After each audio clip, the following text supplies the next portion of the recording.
What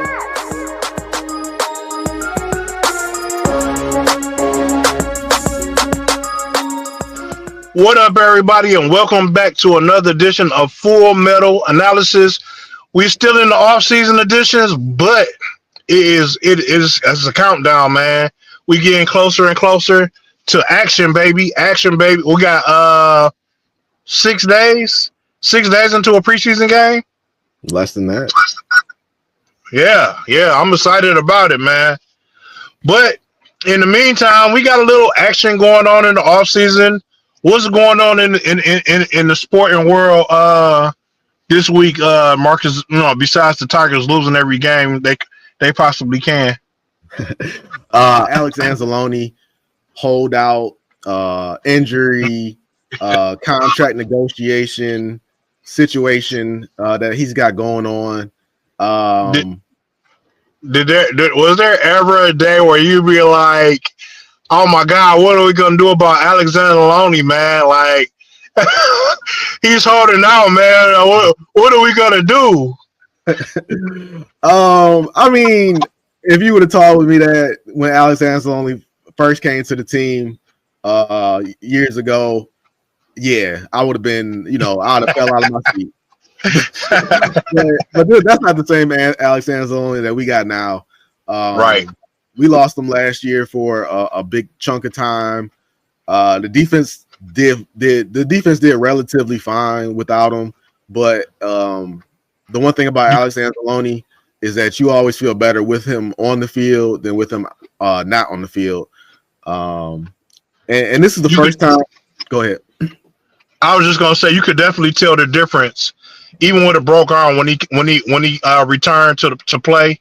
You could definitely tell the difference in the defense when he was on the field. And this has been the most vocal maybe that a person on it who's really inside the team. You've heard the your boy CJ Gardner-Johnson's and whatnot kind of speak candidly, which isn't commonplace for people on the Lions.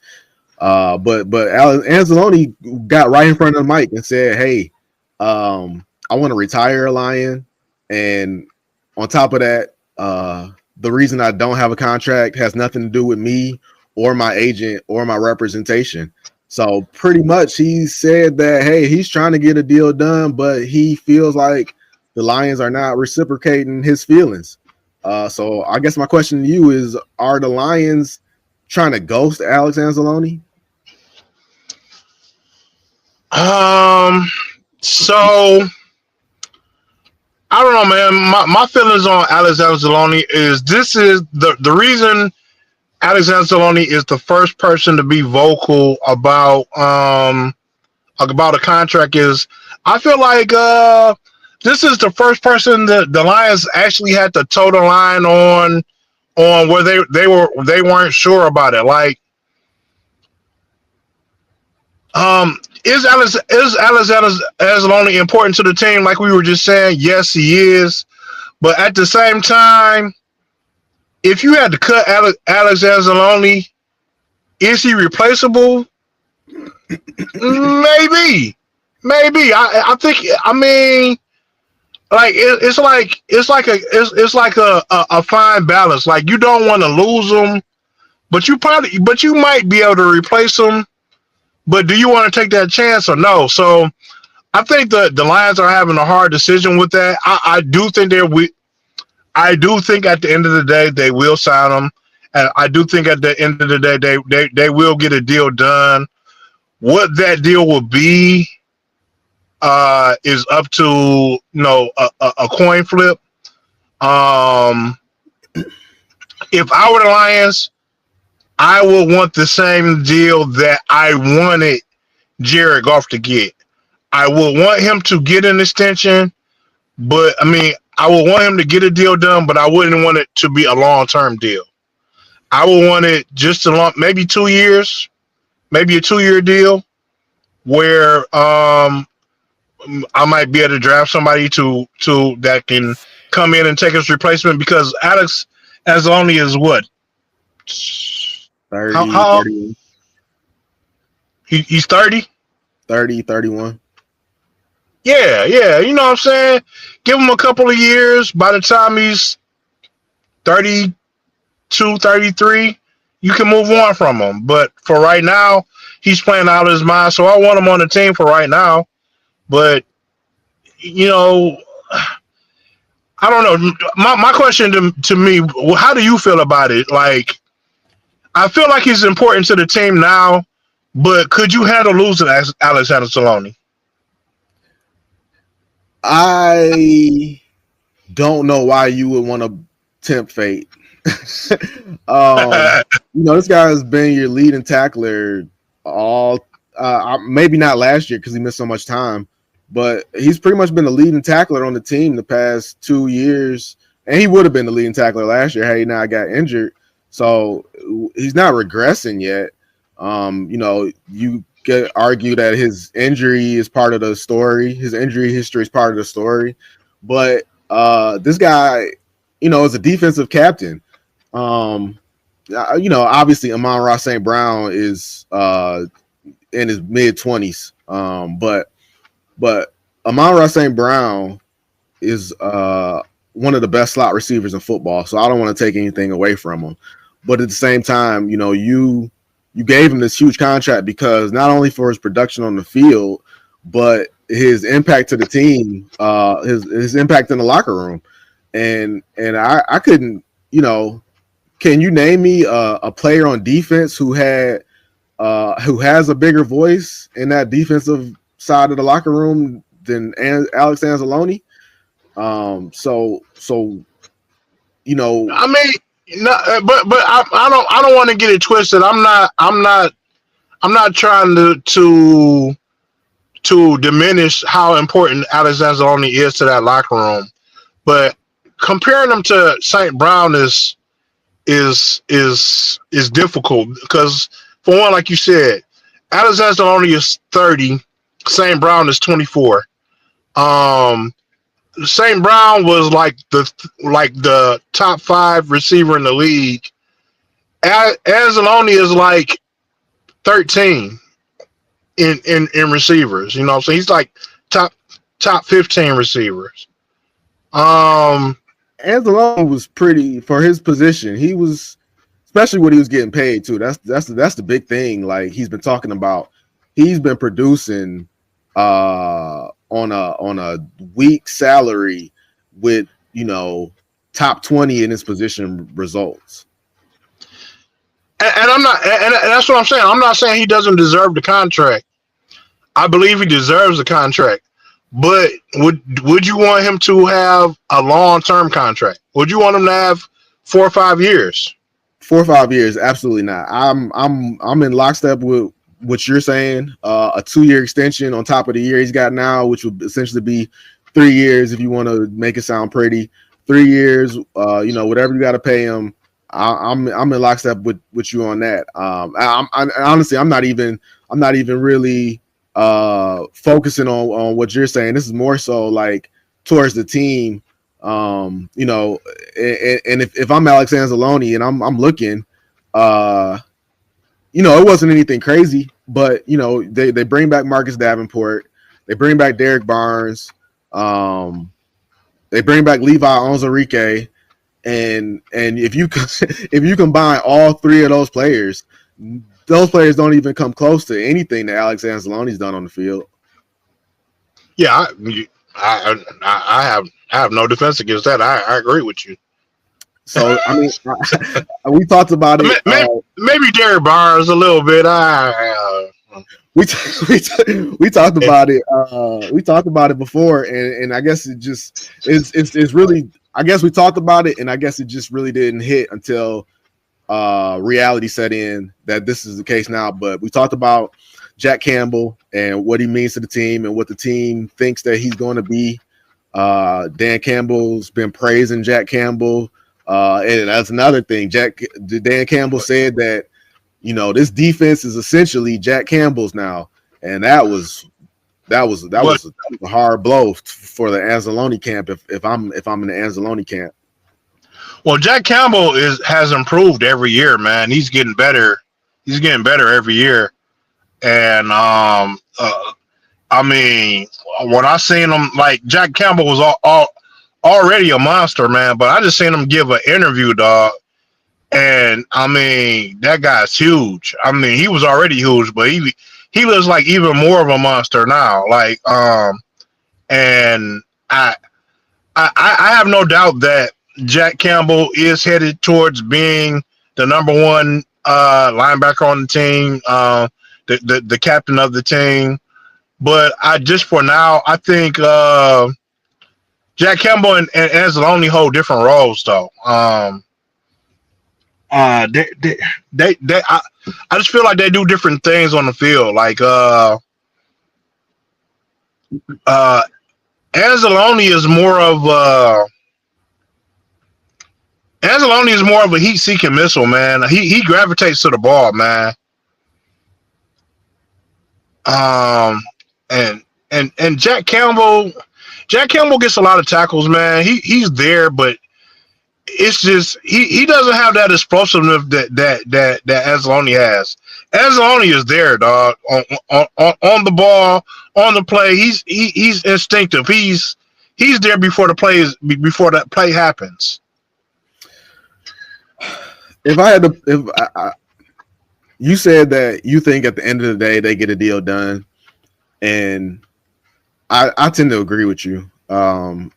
I think that would be the best result that could come out of this. I like you said, I don't know what that deal looks like.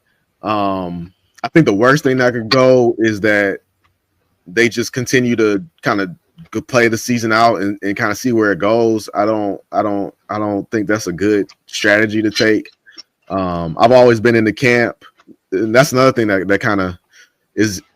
That's another thing I guess I feel so strongly about is that I've always been in the camp that you sign Hutch, you sign Anzalone, you sign Brian Branch. I put Carlton Davis in that category, but they let him go. But those are my guys on defense that I was only really worried about. And everybody else, if I was in charge, I'm going to piecemeal the players together. We looked at last year, everybody talks about how many injuries we had on defense. But I will say, even though I think the schedule was light, I will still say, even though we had that many injuries on the defense, we piecemealed the defense together with people off the street and backups and all that, and they still won 15 games. So was it 15 or 14 anyway? 15. It's 15. So 15. So why are you, going towards this route where you want to? Oh God, here we go. Why are you going towards this route where you're going to overpay these other players? You go ahead and you pay, the Aleem McNeils of the world and Kirby Josephs and all of that, and that's all well and good. Yeah. But good signings. Yeah, we're gonna see, man. We're gonna see, and I don't want to take away from nobody else, but I'm just saying on that defense, I feel like Alex Anzalone is definitely proven that he is a staple, anchor of that defense, if you will. And I just think that playing chicken, essentially, unless they go on and trade him, that's the only other option that I would understand. I wouldn't even advocate for that, but I would understand it if they just went on and traded him, gave him as a rental, got something in return for him. Because if you just plan on playing this year out and then giving the reins to Jack Campbell, that just seems like a poor management of resources. No, man. Honestly, though, I don't think it's a bigger crisis as we think it's going to be. The Lions tend to go through these motions with players. With Kirby Joseph, we knew that Kirby Joseph was going to get signed. We were like, we just had to, we had to wait and see. Just like we know that Brad Holmes is in talks with Za'Darius. You know what I'm saying? They I mean, I'm not. I'm just saying they have a process that they go through. Like we, as the fans and the media, are not privy to the conversations that the players and the and the upper management are having behind the scenes. And sometimes it looks like things aren't getting done, but they are making negotiations and doing things behind the scenes. And I think the same thing with Alex Anzalone, man. I think they're making negotiations. As I said before, I think the deal will get done. At the end of the day, I don't think that the Lions are anywhere near moving on from Anzalone, but they're just going to let it play out until whatever deadline or whatever mark they've made in their head that they want to let it play out too. And once they get to a certain point where they can't maneuver anymore, then they'll sign the deal. Especially with Calvin Shepard becoming the defensive coordinator. The former linebacker, uh, is now the defensive coordinator, and one of his guys is in contract negotiations. They damn sure gonna get that deal done. So I think it's bigger than what we're making it out. I'm not nervous about it. I think the deal will get done. I think it's all about, like you said, like I think the big issue is, I think that Alex Anzalone wants a long-term contract, and I think the Lions want to sign a short-term contract. I think that's the only issue we have here. We'll see, man. I think the one thing about this regime, we don't know what goes on behind closed doors, but if history is any indication of what we can expect, we can rest assured that Brad Holmes is very particular when it comes to money. Za'Darius Smith was released from this team in order to save, like, I don't know, I think it was like $6 million maybe. Carlton Davis left to another team, and we ended up signing DJ Reed, and I think the difference was $4 million a year, So I don't think so. I think Carlton Davis was asking for like a $27 million contract, and we got CD Reed for like 13 million. nah, it was like we got Reed for 16 million and Davis ended up signing for like 20 million. I had to go back and relook at that. So my thing is, hopefully they get it done, but I think I do agree with you. I think there is a discrepancy between what the two camps are asking for, and if anything, if Anzalone was to come back on a sweetheart, team-friendly deal, I think Holmes would be open to that. But in terms of what Anzalone's been kind of saying, what is basically, I want to get paid for my production and what I've done. I don't think he's going to get that here in Detroit. So I hope you're right, though. I hope it does work out, and I hope he ends up getting a new contract. I think they'll sign him. Like I said, I think they'll sign him for what he's done. The Lions tend to take care of their guys. They are particular about money, but they do. If you produce, they do tend to take care of their guys. Like I said, I think the time is the issue. You know what I'm saying? Alex Anzalone said that he wants to retire a Lion, and I'm not sure the Lions are willing to give him that long of a contract. But Detroit